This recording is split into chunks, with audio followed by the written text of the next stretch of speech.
It's the Mike Francesa podcast on the Bet Rivers Network. Hello again, everybody, and welcome to the Mike Francesa podcast as we begin or head towards another August weekend. Football right around the corner, and we have some very interesting things for you coming up this football season. We'll tell you more about it in the days and couple of weeks to come, but we'll install them for the football season. Just make sure you have the Bet Rivers app and use Bet Rivers for all of your wagering needs, and you'll be ready to go. You won't miss a second of it. So that's it. Just have the Bet Rivers app and you're covered.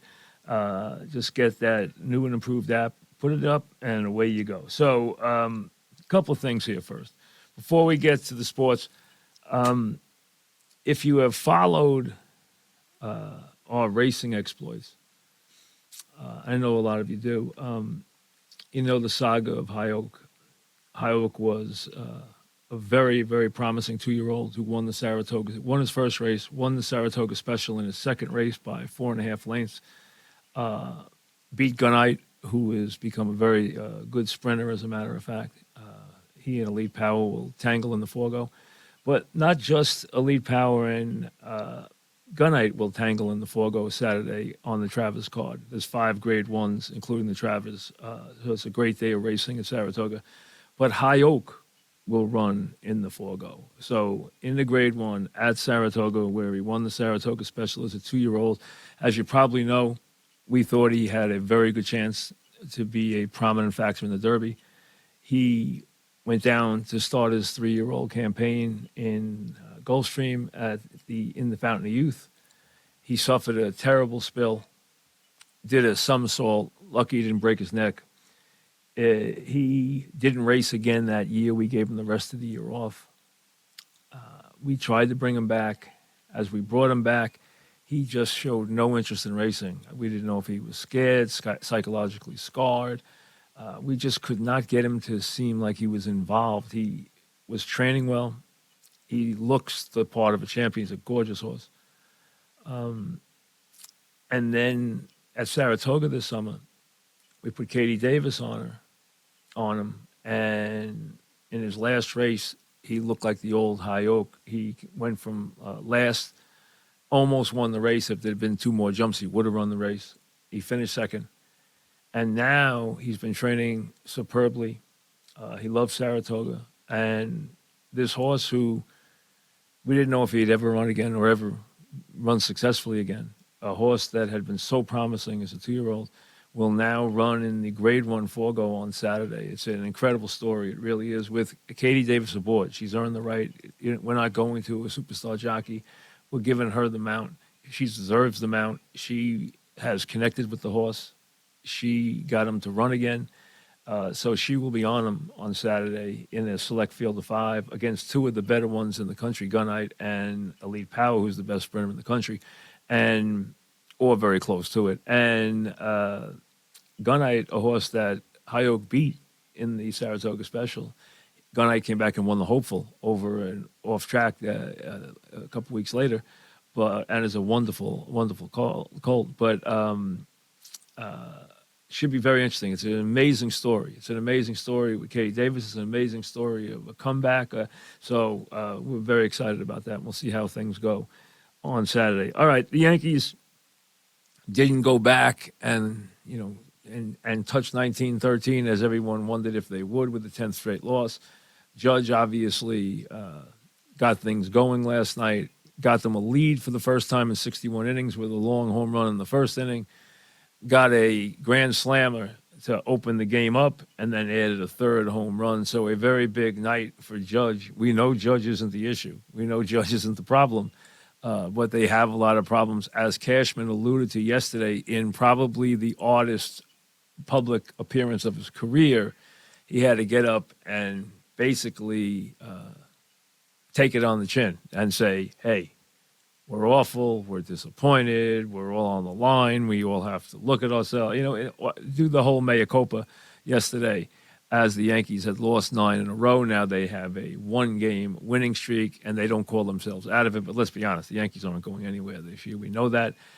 It'll be interesting to see if they even finish with a winning record. It's going to be touch and go for that, as a matter of fact. But there needs to be wholesale changes. I do not think Cashman, who just signed a new contract last winter, is going to be part of the changes in any way.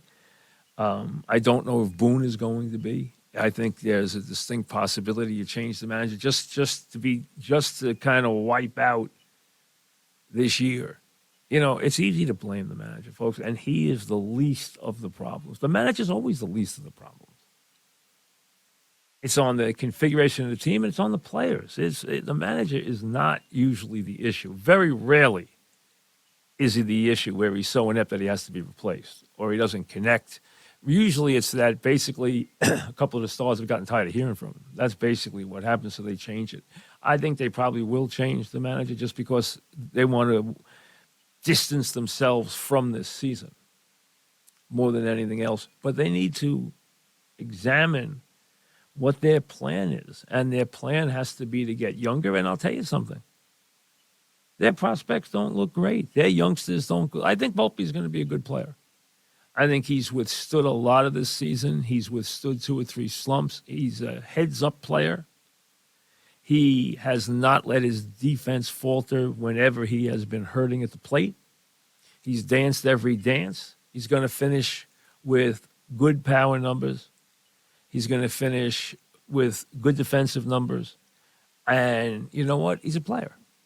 I'm not ready to tell you he's a star, but he's a player. And he's an everyday player. And he's a heads-up player. So he's done okay. Not great, but okay. And, the Yankees are covered there. The other youngsters, the Yankees always overrate their youngsters. So we'll wait and see. I don't see anything eye-catching. I don't think I see anything special. Let me see more of them, and we'll see. The Yankees have to get younger. They need to get rid of some older players. There's no question about that. And whether that it's definitely got to be Donaldson, but whether it's Rizzo, whether it's LeMahieu, Stanton's not going anywhere because no one's touching that contract. The bottom line is they need to get younger. They need to bring in some balance in the lineup and get some left-handed hitters, both power and on base. And they desperately need a leadoff hitter. Their inability to get on base is a huge issue, and they haven't had really good table setters, and they need one to put in front of Judge. They need 2, and bat Judge third. That's what I would do.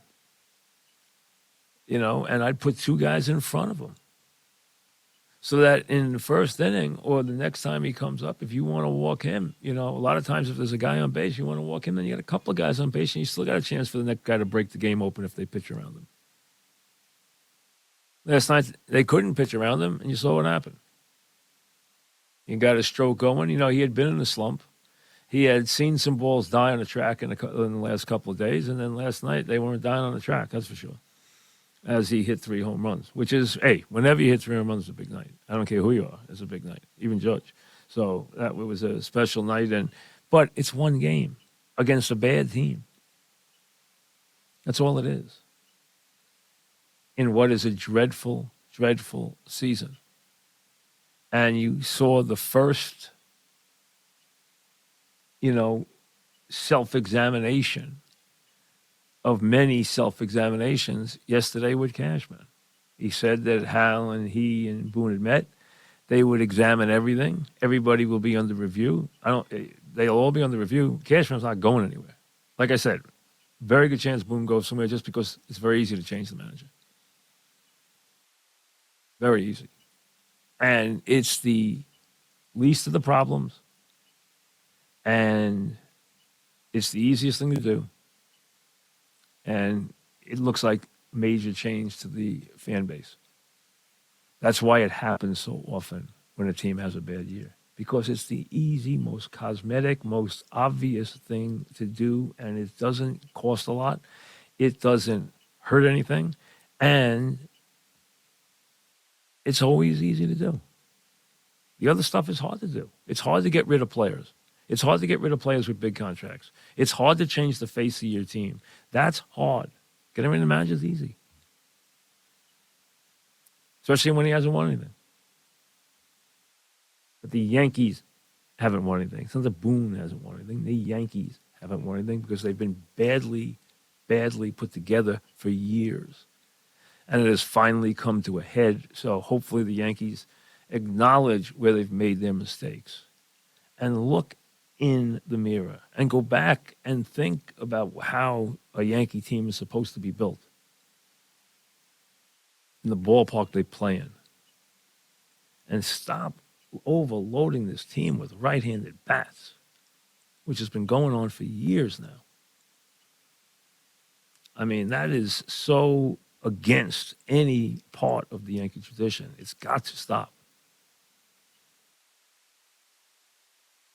Now we're heading towards, with the Mets, I don't have much to say. Listen, I've said it to you more than once. I could talk now about Alonso trade rumors and everything else. There is a campaign going on that is anti-Alonso. It's not fair. He's getting way too much of the blame. And remember, be careful before you trade a guy who dances every dance and is capable of putting up 45, 120 every single year. Those guys don't come around every day. So if you're going to deal him, you better get a truckload of talent back, or it will be a big mistake that you will visibly see every single day. Now, I know the Met fans, especially, even more so than the Yankee fans, have been, because the Yankees have Judge, have been dreaming of Ohtani and this idea that, Cohen's money's going to bring him here. I never thought it would. And now that you have the very good chance that he needs surgery on his arm again, the pitching experiment will probably go by the boards for the foreseeable future and maybe forever. Who knows? So he will become a slugger. Not that he isn't a premier slugger. He shows that he is. But the unique quality that he brought to the sport, the ability to also pitch, is over for the foreseeable future. And who knows where this takes him. If he needs Tommy John, we don't know yet. We do know that he has a ligament tear. So he has been shut down from that standpoint, obviously, and we will see what that means for him going forward. Did it cost him some money? It has to, because it takes away that dual capability that everyone finds so attractive. Has it ever produced victories or produced anything positive for the team? No. But it's a good show, and that's what it's been. Not that he isn't very good at what he does, he is. But, I mean, the Angels have had Ohtani and Trout, and they can't get out of their own way. Baseball's a tricky game. Teams have to have certain qualities to win. And very rarely can it be just about one player, because a lot of great players have been on bad teams. Check out how many World Series Ted Williams played in, and nobody was better. There was no better hitter. We head towards the giant Jet game, which this year, it's always the one pay attention moment of the preseason. You always pay attention to the giant Jet game, even if it's just the first half, because usually it's a good dress rehearsal. And then when it was announced that Rodgers would play, now, nobody has said how long Rodgers will play. If the Giants get through and hit him hard one time, he's going to be out of the game. I mean, you can take that to the bank. So if there's a breakdown on that line one time early in the game, he'll be in there for 1 or 2 series. Would he play a quarter? I doubt it. Would he play 2 series? Probably. Who knows? I don't know what's in his head. I think he wants to get on the field. I think he wanted to fill the ballpark. I think he wanted, which I think he clearly will. I think he wanted to hear the fans and just get, a couple of snaps under his belt and get ready for the regular season and just feel what it's like. And he will bring a lot to this game because of that. You usually see most of the starters for a good part of the first half in this game, and then that's it. or a quarter, whatever, depending on the player. I mean, if a player has a little bit of an injury, he's not playing. And if if he's somebody that you worry about injury-wise, then you don't play him. I mean, that's all there is to it. But he's going to see the field. I know people say, oh, he's going to get hurt. Well, we don't know that. You never know that. That's silly. You could get hurt in practice. So, I mean, the bottom line is you don't worry about that. But he's not going – you better be in your seat for the start of the game because I'm sure he's not going to be in there very long. So it is really much ado about very little. But at least you will finally see some live action with him and have a couple of moments with them. And let's be honest, the Jets are loaded in certain spots. You love a lot of their skill people. Have Aaron Rodgers at quarterback. You're only worried about that offensive line, and you're going to be worried about it right from the get-go. From the first moment of day one, when the regular season starts, all season is going to be what we talk about because they have got to make sure they can protect him. And listen, he'll get rid of the ball lightning quick on first down, second down, but on 3rd and 10, he's going to need some help. He's going to have to get some protection.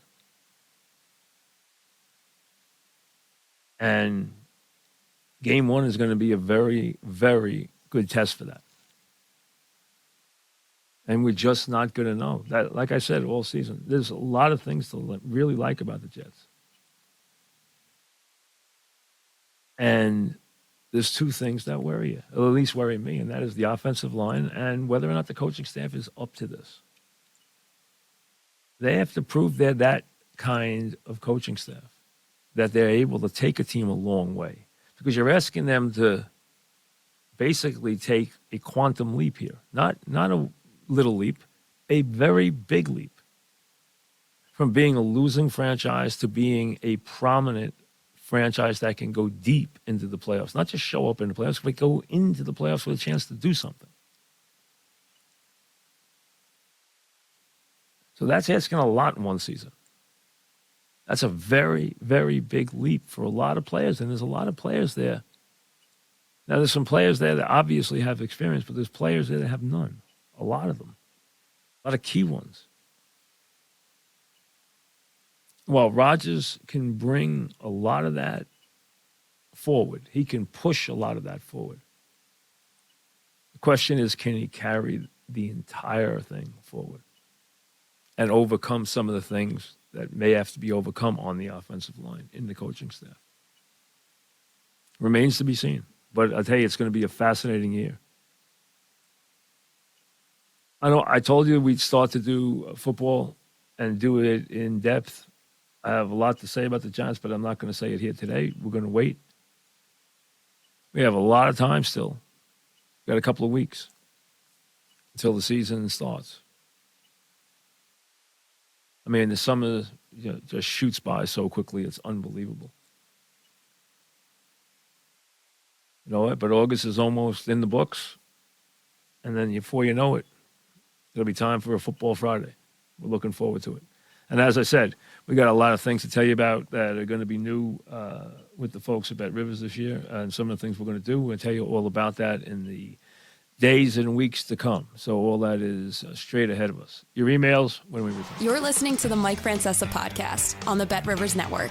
Send your emails to Mike Francesa podcast at gmail.com. Here we go. Jonathan, as bad as the Mets are now, even though they have played a bit better of late, and as bad as they might be next year, do you still think right now they're in better shape long-term than the Yankees are? Do you still think? I don't remember saying that they were in better shape than the Yankees right now. I think the Yankees are in better shape for next year because of the people they have on the contract in terms of the starting pitching and the bullpen. The Yankees have better pitching if they're healthy. Now, the Yankees are number 3 in the league in games lost to injuries this year. Remember, the Dodgers are number 1, and they're over 30 games over 500. So it can be done. I think it's Dodgers, Angels, Yankees, or 1, 2, 3. I would say for next year,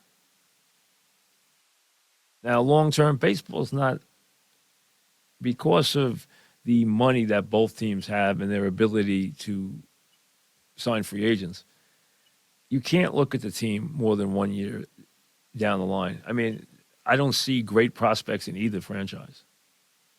As far as youngsters, I don't look at the farm. Neither farm system is rated that highly. I don't see any pitching in the Mets farm system. And the Yankees have better guys under contract. They have a starting rotation under contract. The Mets don't. That's what makes them better next year. The problem for the Mets next year is right now, really, if you're going to tell me they have two guys that you can count on to win next year, not forget win. I think Senga's going to be a good pitcher. I think he's close now. I think he'll learn the ropes. I think he'll be better on the road. I think he'll adjust and be more reliant and more fastball-oriented in the future. Okay? I think that's big.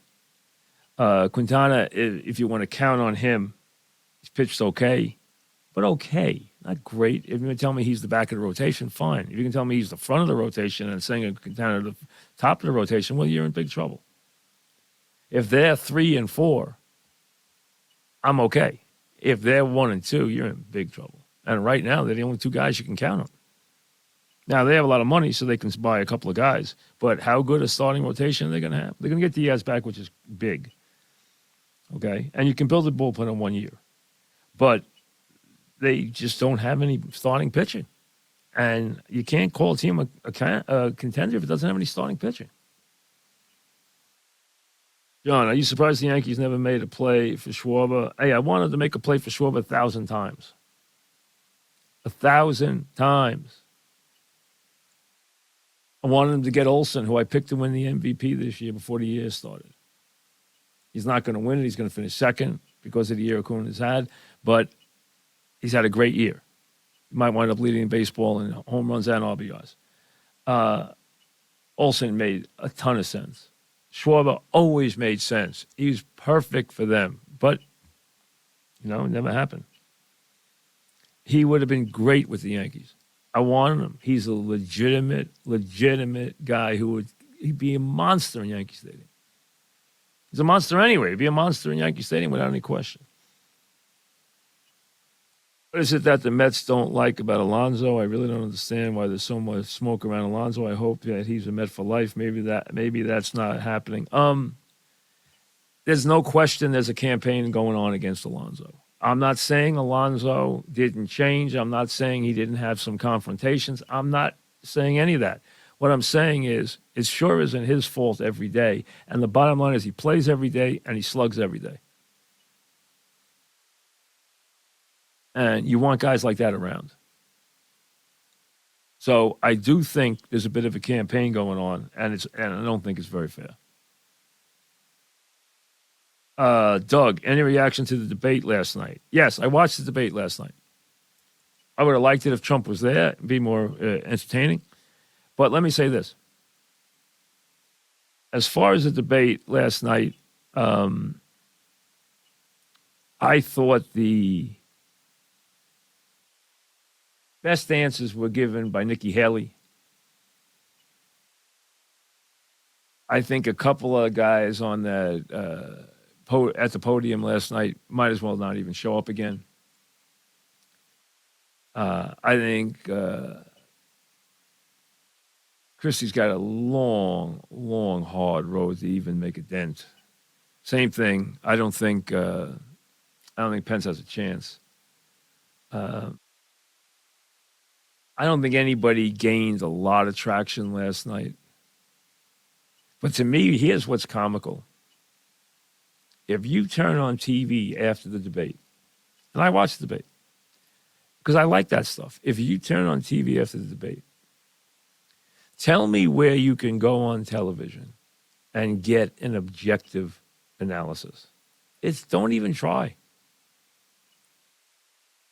If you go to MSNBC, you wouldn't even know there was a debate. If you get them at CNN to mention it, it's skewed. And then Fox is so much the other way. The three of them are a joke. Fox, CNN, MSNBC, they're all so biased one way or the other. The idea, and they all criticize each other for being so biased, and they're all so biased, it is almost disgraceful. It's a joke. You cannot watch any of them for objective news. There is no place to go for objective news anymore. You might as well make your own decisions because every bit of news you get is on cable, is so rigidly slanted. It is a joke. You know on Fox that everything Biden does is the worst thing that ever happened. And you know on MSNBC that everything Trump has ever done is the worst thing that could ever be done. And, he should be thrown into jail and throw away the key. So you know that it is so unbelievably biased. It is a joke. It's amazing how poor and how biased the coverage is. I would like to go to a place where somebody would not insult your intelligence and give an objective opinion about anything. Anything. But when you're dealing with politics, it's impossible to find. Everybody's got an angle. And that's the way it sells because otherwise it doesn't sell. They only get the viewers that sing their song. So if you are a dyed-in-the-wool Democrat, you're going to watch MSNBC. And if you are a dyed-in-the-wool Republican and you're a Trump guy, you're going to watch Fox News. That's just the way it is.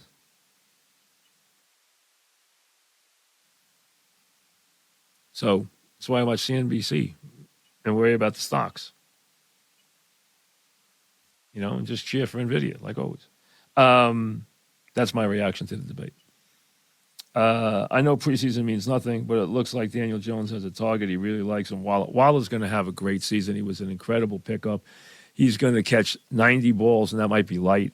He is going to make things much, much more comfortable for Daniel Jones. He is going to be a very, very comfortable target, an available target, a very productive target. And if you can be available and productive, bingo, bingo, bingo. That's it. And that's going to happen. Giants are going to be better. There's no question. They're going to be better on offense. They're going to be better on defense. The problem is that the Giants overachieved last year. They stole games with their coaching and some clutch play that they never, ever had a right winning. Now they're going to face a tougher schedule, and the ball might not go their way as it did last year. I mean, when you realize, I think the Giants were better coached than any team in the league last year. That's how good I thought the coaching was. That's how good the head coach was. That's how good the defensive coordinator was. And the defensive coordinator was a star last year. He was a flat-out star. And they were a great combination. And as I said, I thought they were better coached in terms of game plan, in terms of preparation, in terms of getting what you can out of your talent. I thought they were the best coached team in the league last year. So I think their coaching is superior. I think they are building something that is going to be very good. I think they could be better but not have a better record. I think that's very, very possible. I think the Jets, it would be very disappointing if they don't go to the playoffs, and I think Aaron Rodgers is going to have a very, very big year, but I do worry enormously about the offensive line. And yes, preseason, the way it is structured now, the way training camp is, training camp used to be a state of mind. Training camp used to be something the players dreaded, something the coaches loved. The idea of, especially in the days when you took your team away and you put them in a college dorm, even when the Giants up in Albany, and put them in a dorm and put them away from everybody and had two-a-days. Two-a-days, remember two-a-days?